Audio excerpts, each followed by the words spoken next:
Hi, my name is Molly Gold, home organization expert, and today it's DIY July, and it's all about the playroom to tween and teen room. If you have kids like I do and they're home in the summer, one area that they might spend a lot of time in, if you're fortunate to have it, is an area called the playroom.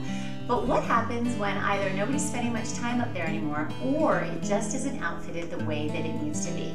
That's where we found ourselves, and we started this process actually of starting to kind of play around with what we had and move things around back in the winter, another time when you're home a lot. And this summer we really pulled it together, and I want to just share with you a few things that I did to freshen up and reorganize that playroom, now tween and teen hangout room, in a way that works for our family needs. This isn't a sponsored video. I am going to mention some brands and stores that we bought things in, but it's just a few ideas to help you get started if you're facing the same thing.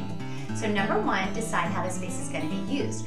Our playroom, now tween and teen hangout room, really is also our guest room. So one key piece of furniture that we have to have in this room is a day bed. And a day bed is a great option. This is a trundle day bed. To give you, I have room for 2 people to sleep in here, but it also gives me a couch without actually having a couch. I was fortunate to find this bedding cover specifically meant for day beds by JCPenney. Very, very affordable. And one of the things I love that I was able to also buy are these bolsters, because this gives it the back of a couch. These are incredibly firm, and I've only thrown a couple of pillows on here, but you can cover it with all kinds of pillows.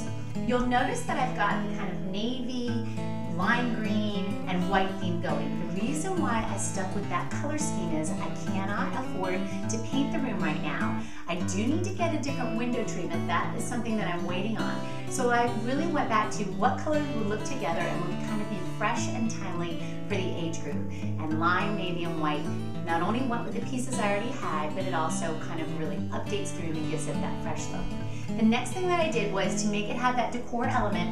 I went ahead and added some really fun lamps from Target. They're a fillable base, which we're adding seashells. Every time we go to the beach, we always bring home a ton of seashells. So again, it's interactive for the kids. And then I've got it, this really is the kids' room. I added some photos of them. You'll see, those classic picture frames where you have the kids' school pictures every year. We went ahead and added those in up here because the kids were okay with it being here. I used to have all their baby photos here.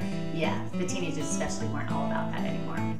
So, repurposing. What else did we repurpose? Years ago, 9 years ago, we bought 2 units from Pottery Barn. This is one of them, and we went ahead and just simply shifted the wall that this was on. The room previously was basically split in half. Older kids' things, littler kids' things. But we changed the orientation of the room, put all of the gaming stuff here, and we've got some classic toys and whatnot. Kids are trying to decide what they want to put up above for decor, but right now its real purpose is gaming, so that's why it exists. We've got some great chairs that my parents bequeathed to us that again fit my color scheme as it would be. I just threw some extra pillows on there to make them extra cushy, and it really kind of ties in that sitting area for what you're doing right here.